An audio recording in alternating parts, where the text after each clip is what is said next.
The rookies just came in and completely changed the running back landscape in Dynasty. So it's our job to do a couple of things. Number one, tell you where they fall in the rankings. But number two, call our shots in terms of some of the running back battles that will be happening here very soon in training camp. So we're going to rank all of these running backs in Dynasty, including the rookies. So make sure you drop a like and subscribe if you enjoy the Dynasty content. The S tier is pretty straightforward, I feel like. And I think until we see it from Genty, which I'm 100% sure we will, I think we technically have to put him behind Bijan and Gibbs, but in the same tier. Now, that being said, you could make an argument for Bijan and Gibbs to be in their own tier and then Genty, because I haven't seen a startup draft where Genty's gone over one of them. Have you seen one yet? I've seen him. I've seen some where he goes immediately after them. Okay, so again, that's why, and assuming that Genty comes out and he does what we think he's going to do, Ashton Genty is an S tier Dynasty running back. There's literally no question about it. He's going to be as productive as these guys. Obviously, Gibbs was the running back 1 in PPR leagues last year. Bijan was right there with him in the top 5. And both of those guys are in pretty good situations in terms of, Bijan got everything he wanted last year, and really there's no difference in his situation. Gibbs, you could make the argument the situation is slightly worse, but he's so good, he's so talented that you're never going to bet against a running back like that. And so he's firmly going to be where he has been, and that is at the 1-2 turn in Dynasty startup drafts. And Genty has been going mid-second in Dynasty startups. And again, all three of these guys are going to be elite cornerstone backs for your team, the best of the best in Dynasty. Each of them you could build a team around, and you'd be totally fine doing it. Yeah, and then with the A tier, I think this is really going to be the deciding factor with why we have Genty in the S tier. If you wanted to have an S tier or S2 tier with an asterisk or something with Genty in it, that's totally fine. But Hampton and Saquon, I think, are a step down from those top guys, and that's okay because they're still both phenomenal in their own right. Saquon, obviously, this offseason gets another extension after he gets a really solid deal with the Philadelphia Eagles last season. He gets another extension this year, which basically locks him in for the next 2 years, where he only had, I think, 1 year guaranteed after the 2024 season. So he basically is just he's set here for the foreseeable future. And yeah, he's older, but I don't think anyone's really going to fight with this or really contend against it because, he was winning everyone leagues last year. So I think he's very capable of doing it again this season and the best offensive line in the NFL. Omarion Hampton Hampton gets the dream landing spot that everyone wanted to see. He goes to the Chargers, a Greg Roman offense. They're going to run the frick out of the ball, and he's going to get a majority of those carries and those opportunities. He, in our opinion, is going to be hyper productive and a cornerstone guy long term.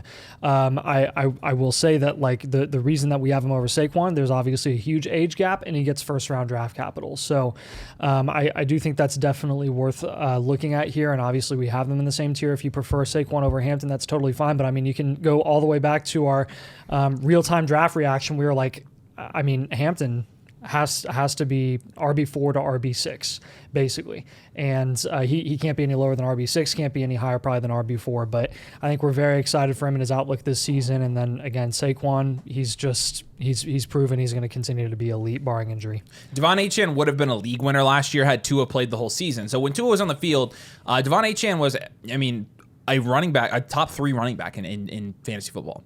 Scoring-wise, period. In PPR leagues, Phil Point PPR leagues, he was a top 3 running back.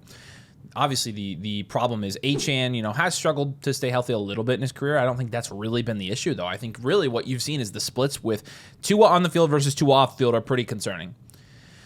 Now, I do think the Dolphins are starting to build their team in the right way in the sense that I think that they're going to be less injury. I think that injuries are going to kill them less than they have in the past. And I don't think that one injury is going to take Achane's production down literally 70% like it has in the past, even if that injury is to Tua. But it is at least concerning and worth, putting out there because honestly, if Achane was able to produce no matter who was his quarterback, Achane would be in the A tier, the S tier, to be honest with you. Well, but he was banged up last year too, so yeah, the second straight year he's had injury issues, which we knew was going to be a struggle and a risk heading in to his NFL career because of his size, and that's definitely reigned true, I think. But when he's on the field and he's playing fully healthy, his upside's insane. So yeah, and the next guy on this list is Bucky Irving, and look, the litmus test right now to see if you're a reasonable Dynasty player is your opinion on Bucky. Because we say Bucky's good, and it's not good enough. So we have him at 7 here. I don't know how much more aggressive you can be with him. And the good about Bucky Irving is that from an efficiency standpoint, 6th in true yards per carry, 5th in yards per touch, 3rd in juke rate, 5th in evaded tackles, 6th in explosive rating, 7th in breakaway runs, 4th in yards created, 2nd in yards created per touch. That's pretty good, right? And so I don't think we're being, I don't think we're shying away from ranking Bucky Irving high. And I also don't think it's incorrect to say that, yeah, we prefer the other guys in this tier over Bucky Irving. I prefer Achane over Irving. I prefer Henderson and Judkins over Bucky Irving pretty clearly. But again, Bucky has earned his flowers. He was productive last year. I mean, and let's be conservative about how productive he was, because he was a good running back last year. He was 19th in fantasy points per game last year. He averaged 14.4 points per game, which is good. It's not elite. And so let's see Bucky Irving take the elite step before we rank him any higher than this. But I do think there's a lot that you saw last year that you really like from him. And then Travion and Quinshawn both here. Both of them got early second-round draft capital. I mean, that is substantial draft capital for running backs. And so I think when you're ranking them among these veterans, I think this is totally appropriate here. Henderson goes to a situation where he's going to be the starting guy right away. He has essentially zero competition. The last coaching staff didn't like Ramondre Stevenson. This coaching staff is 2 coaching staff removed from any relative attachment to Ramondre. He is not a factor there. He's not. And also, people, I'll go ahead and answer this in retrospect, with Hampton. Najee Harris, not a factor. Okay, let's not take these rookie running backs who got elite draft capital for running backs. Let's not take that and say, well, it's going to be slightly offset by this veteran that's on a veteran minimum deal, essentially. I know it's not really a veteran minimum deal. And I know Ramondre's on a good deal. But again, this coaching staff didn't sign that deal with Ramondre. And honestly, I mean, he's going to look it up. I'm curious when that runs out anyways. It doesn't matter. I don't even need to spend that much time on that. Travion, you've known his skill set. You know his draft capital. He goes to a situation where he's going to be playing with Drake May. We're really high on that. And I think just the security you get in a rookie running back on a rookie contract like that, tell me. $5 million cap hit this year, $7 million next year. They would save half of that if they cut him after this season. So he's going to get cut. He'll get cut. So he's getting cut next year. Okay. Yeah. So again, not a factor. And with Judkins, I mean, I don't think there's any concerns outside of the fact that I think the Browns have one of the lowest projected win totals of any team in the NFL after they release the schedule. But it doesn't really matter, because with running backs on terrible teams, I mean, they're still going to score touchdowns. Somebody still has to score the touchdowns. And in an offense where if you have an offense where Shedeur Sanders is in your quarterback competition, I don't think the passing touchdown threat is going to be all that great. And so I'm pretty high on Judkins in the sense that I think he could go in there and be the main contributor in that offense this year. And so because of both of their immediate impacts, because of the situations that they're in, yes, obviously Judkins could be on a better team, but then their draft capital. These guys are elite dynasty running backs. They should be treated as such. We're going to rank them as such, and they're going to be above the C tier. The C tier has a lot of really good guys. But these guys, we would take over them in Dynasty. Yeah, Jonathan Taylor, we're going to have at the top of the C tier here. I think at this point, the injury struggles and questions are sort of baked into his price. He's still only 26 years old. He's been in the league for 5 years.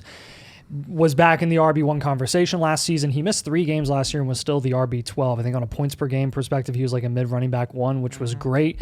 Brock Purdy just got extended by $1 bajillion. Holy crap. My gosh. 5-year, 265. I can't wait to see what I told you they were going to pay him, dude. I mean, well, I didn't tell you, but we were telling everyone that. I told people too. What are you talking about?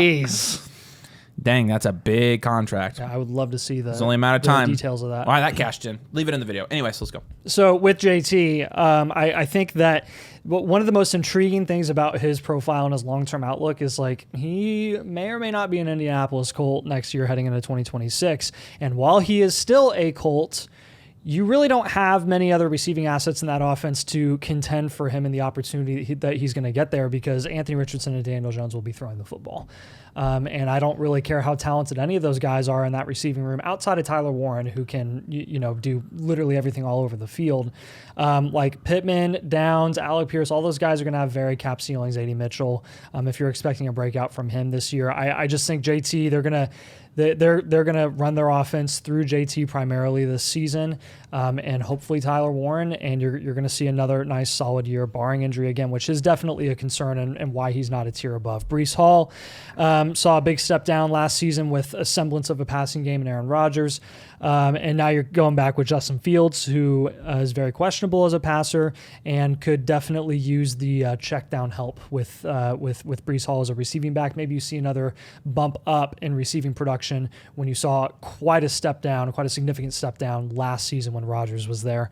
Kyron Williams, I understand the reservations with him here. I mean, there are going to be reservations that you're going to have with every single one of these guys in the C tier. But with Kyren, going into the last year of his rookie deal, you don't know if Sean McVay is going to be willing to extend another running back like he did with Gurley way back. He's kind of traumatized from that. We totally understand that. But Kyren, whether he's I almost said St. Louis, whether he's an LA Ram long-term or going somewhere else, he is going to get opportunity, and he's a highly, highly intelligent and consistent running back that I think can make a difference regardless of where he ends up again long-term. Josh Jacobs looked phenomenal last season, and I think they found a lot of success offensively being able to really run their offense, honestly, through a bell cow type of running back that they really didn't have in Aaron Jones. Like they got Josh Jacobs, they moved on from Aaron Jones, changed kind of the way that they wanted to run the football and utilize a running back there, a lead back, and Josh Jacobs was really a nice answer there in an offense that had some semblance of a offensive line, unlike the Raiders the years before that. But I think both of us are pretty optimistic with Jacobs long term. I think he's pretty secure there for the next couple of years. And then you've got the rookies in this tier, which is what everyone's waiting for, what everyone's interested in: Caleb Johnson and RJ Harvey.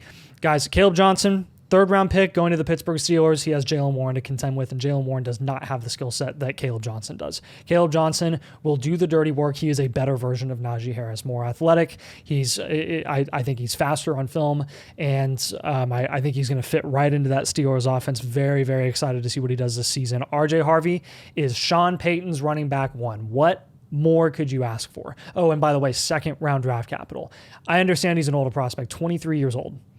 23 years old. Like that's older, and that's why we had him ranked a lot lower to begin with heading into the NFL draft. But the NFL draft and the draft capital and the landing spot changes your perspective on a lot of these guys. And Harvey, the talent, we didn't have a massive issue with. He showed a lot of really good stuff on film, and clearly Sean Payton loved that enough to spend a second-round pick on him, even though he's 23 years old. You're going to see some guys here in the D tier that Avery's going to talk about that we objectively prefer 10 times out of 10, hands down, RJ Harvey over every single one of these backs in the D tier. Yeah, so the D's tier, let's talk about that real quick. James Cook. You know, James Cook had a good year last year, and the I think huge win for James Cook is that they didn't draft anybody over him, because we were actually considering that as a possibility. I think in a good running back class, I think that was a legitimate possibility. He's ticked he doesn't have a contract yet. And so that's the thing. They're kind of slow walking that whole deal with his contract, and I'm honestly not surprised, because in my opinion, he's a pretty replaceable player as a talent.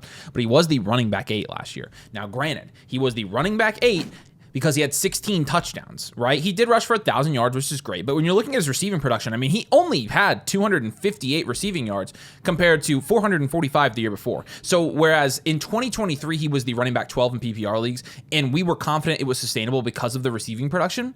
Last year, they didn't even give him the receiving production. He had a ton of touchdowns, and touchdowns are super volatile. And so James Cook, I think he's a good flex option for your dynasty team. He's not somebody I want as a top 2 running back on my team if I'm heavily contending. And honestly, he's not somebody that I'm rostering right now. I've been pivoting off of James Cook for that reason. I think it's going to be super volatile. You know who was also a big draft winner was Chase Brown. And Brown last year, I mean, was just the product of an offense that had so many garbage time minutes. And it also, you know, was an offense that was literally constantly playing an uphill battle because their defense was the worst in the league, right? And he finishes the running back 10, and he had 11 total touchdowns between rushing and receiving. He ran for 990 yards, and he had a good amount of, you know, receiving upside as well. Now, I will say I would be interested to research how much of his production was in garbage time, because it was a lot. I mean, I was watching those games, and I was watching Chase Brown just reception. I mean, there were times at the end of the game that they couldn't get it to Chase or Higgins. I mean, they were giving it to Brown. So many dropbacks for Burrow last year. I mean, they just all they did was pass the ball, like you said, because they're always down. Yeah. So while he was under pressure, he would just check down to Chase Brown constantly. Yeah, I mean, he was, which is, again, a great thing. 652 passing attempts from Burrow last year. Yeah, that's insane. But with Chase Brown, again, he's a winner because they got Taj Brooks. So you got Taj Brooks there, you got Zach Moss there. Not really a threat, in my opinion. I think he's the best back in that room. And I think the reason you can rank him this high is because even if we don't feel super secure about him long term, short term, you do feel super secure about him. I feel just fine about him next year. He's going to be one of the best flex options in Dynasty Fantasy Football, as will Christian McCaffrey, as will Derrick Henry. Both guys who are getting older, both guys who are still on decent contracts. McCaffrey still has his. Derrick Henry just got his, right? But McCaffrey has actually increased in value by about 15-20% in the last 4 months. And part of that was recency bias with injuries. And so, people are thinking, okay, he's injured. He's probably not going to come back. And then like, okay, he's healthy. Okay, then it's not bothering him. Okay, he's cleared. Okay. And so now it's like, okay, it's Christian McCaffrey. He could score 20 points a game, right? And so we've been telling people to buy Christian McCaffrey at this price simply because of the upside, right? If you have an elite value team, go buy Christian McCaffrey, right?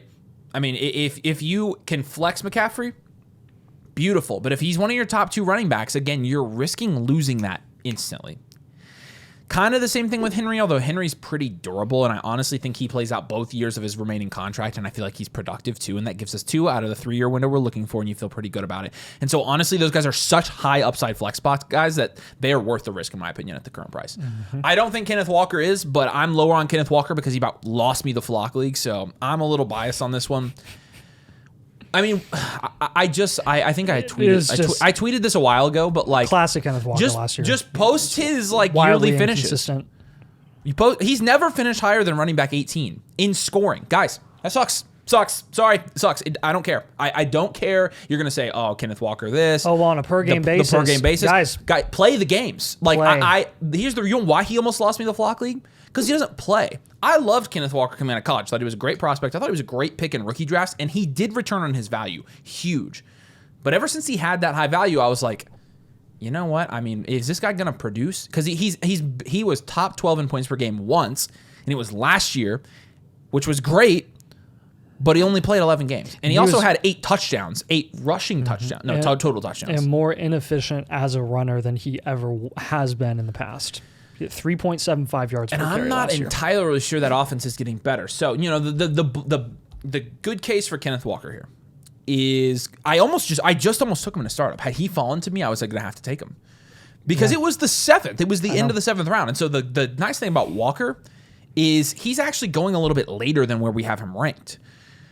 Which is like, okay, at that price, I will take a shot on a guy who's probably going to be a running back 1 for his team this year. But I will just say, for the Walker truthers out there, let's see it. Let's see it, and then you can have a good... Right now you have 0 argument for Walker. And I like Walker, but I don't really like him. And then Chuba. Chuba, he was kind of somebody that I softened on as we got closer to the draft because I realized you could get a late first for him. And I was like, I think the running back you could get in the late first is better than Chuba. And you got RJ Harvey at the end of the first. So, correct. I'm glad I came to my senses on that because I did trade Chuba and I did get a late first and I did get RJ Harvey. So that said, some people still prefer these running backs over Harvey in this tier, which is objectively incorrect. There are a few things I will plant my flag and say objectively. RJ Harvey, you do prefer him over Chuba. I mean, I threw a party when someone took Brown over RJ in our startup. So I'm not quite the RJ Harvey thing, guys. I mean, again, that's a flag plant, sure, but with Chuba was, I mean, guys, he was the running back 14 last year in PPR leagues. And he only played 15 games. Chuba was great last year. They didn't draft over him. They signed Rico as his backup. They got Trevor Etienne. He could be a backup. But Chuba's got it, man. And I think he's got 2 years left on that deal, officially without an out. So, you feel pretty good about Chuba as a flex, position guy the next year or two. My thing is, just like personal take here, in Dynasty, I have seen trends with running backs that have had like kind of outlier really good seasons that are on bad teams. Probably typically tend to regress the next year. I went back and looked at a lot of running backs to find that out. And so after doing my research on Chuba, I was less high on him than I was at the beginning of the offseason, but I still think he's a decent value in the sense that you actually probably get him a little bit cheaper than this, and I think he's got more upside than a lot of the guys in the next tier. So Cam Scatterbo at the top of the F tier, to be completely honest with you, the only reason that we're being conservative with Cam Scatterbo is because he was an early 4th round pick in the NFL draft. That running back room is wide open. They like to use their running backs, and the quarterback room is very questionable. We don't know what it's going to look like this year. I would assume Dart will start at some point.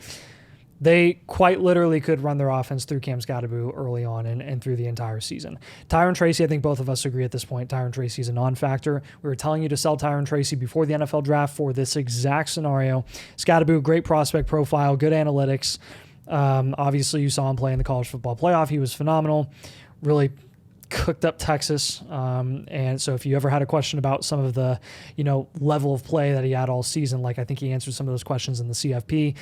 Cam Scatterbo, I mean, you're already seeing it. At this point, he's still such a solid investment because you're already seeing these reports come out. Cam Scatterbo is opening eyes, turning heads in rookie minicamp. I mean, we're already there. We're already there, guys, and we're going to get there and even further along that road once we get to training camp in late July and August. So Cam Skattebo we definitely believe in, and I'll tell you what, more than believing in him as a talent, we believe twofold more in the fact that he's going to shoot up boards just because of the training camp hype and when it's announced that he's going to be the starter. It's a shot call. I mean, there are 2 shot calls in this tier. Yeah, Bashul Tootin, same sort of thing. Really, honestly, the identical sort of situation. But this one, you almost even better. You've got Tootin going into an offense where no one in that front office or coaching staff has any investment or any care for Travis Etienne and Tank Bigsby being in that room. They didn't touch those guys. They didn't draft them. They do not care that they're there. They do care that they drafted Bashul Tootin in the early 4th round.